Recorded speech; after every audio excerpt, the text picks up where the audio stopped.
Fourth industrial রেভলিউশনে একটা ভিন্ন রকমের ইকোনমিক সিচুয়েশন তৈরি হয়, যেখানে আমরা শেয়ার্ড ইকোনমি স্প্রেড দেখতে পারি, যেখানে সাবস্ক্রিপশন বেসড কালচার শুরু হয়।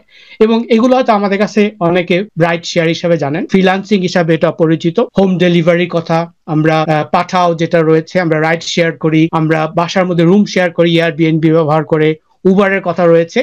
তো এটা হচ্ছে যে রেভলিউশনটা আছে ইকোনমিক্যাল রেভলিউশন, যেটা আমরা দেখতে পারি, যেখানে আমরা দেখতে পারবো যে the importance of analyzing data, importance of learning to code.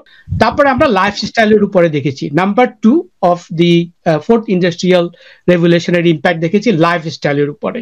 আমরা দেখেছি যে আইওটির মাধ্যমে আমরা দূর থেকে, বাসার বাইরে থেকে বাসার বিভিন্ন ধরনের ডিভাইস কন্ট্রোল করতে পারি আমাদের ফোনে কোনো অ্যাপ ব্যবহার করে।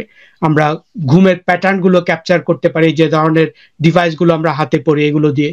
তো জীবনধারার মধ্যে আমরা অনেক পরিবর্তন দেখেছি।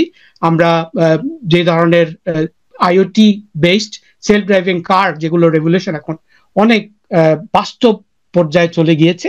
তারপরে ব্যবসার উপরে কি আসলো, আমরা দেখতে পেলাম যে ডেটা অ্যানালিটিক্স করা, ডেটা সায়েন্সের মাধ্যমে আমরা ব্যবসায়ের প্রোডাক্টিভিটি বাড়ানো, ব্যবসায়ের মধ্যে নতুন প্রোডাক্ট বাজারজাত করার জন্য, ব্যবসায়ের উন্নতি লাভ করার জন্য, আমাদের ক্রেতাদের ভালো আন্ডারস্ট্যান্ডিং, চাহিদাগুলো ভালোভাবে বোঝার জন্য আমরা ডেটা অ্যানালিটিক্স এর শরণাপন্ন হলাম। 4 নম্বর হচ্ছে কর্মসংস্থান।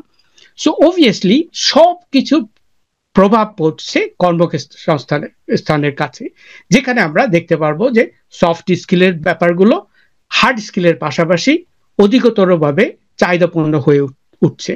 এবং 5 নম্বর হচ্ছে প্রযুক্তি। ফোর্থ ইন্ডাস্ট্রিয়াল রেভলিউশনের সবচেয়ে বড় একটা অবদান হচ্ছে আমরা 3D প্রিন্টার, ভার্চুয়াল রিয়েলিটি, যেটা ব্যবহার করে এখন দূর থেকে অপারেশন করা যাচ্ছে।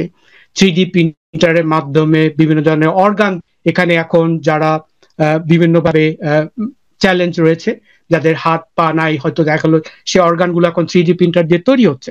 তো এই ধরনের ব্যবহারগুলো আমরা দেখতে পাচ্ছি যে ইন্ডাস্ট্রিয়াল রেভলিউশনগুলোর মাধ্যমে মানুষের মধ্যে অর্থনৈতিকভাবে, সামাজিকভাবে, পড়াশোনার ক্ষেত্রে সবকিছুর ক্ষেত্রে একটা পরিবর্তন এনে দিচ্ছে। এখন এগুলো যদি সামারাইজ করি, এগুলো অবশ্যই দেখা যায় যে একটা চাহিদা বাজারে তৈরি করছে, সেটা হচ্ছে আমাদেরকে বিলুপ্ত হওয়া থেকে নিজেদেরকে বাঁচানোর জন্য, চাকুরির বাজারে নিজেদেরকে টিকিয়ে রাখার জন্য, নতুন চাহিদা, চাকুরির বাজারে নতুন চাহিদাগুলোর ফুলফিল করার জন্য আমাদেরকে আমাদের স্কিল অপটিমাইজ করতে হবে, আমাদের বিভিন্ন দিক থেকে দক্ষতা বাড়াতে হবে।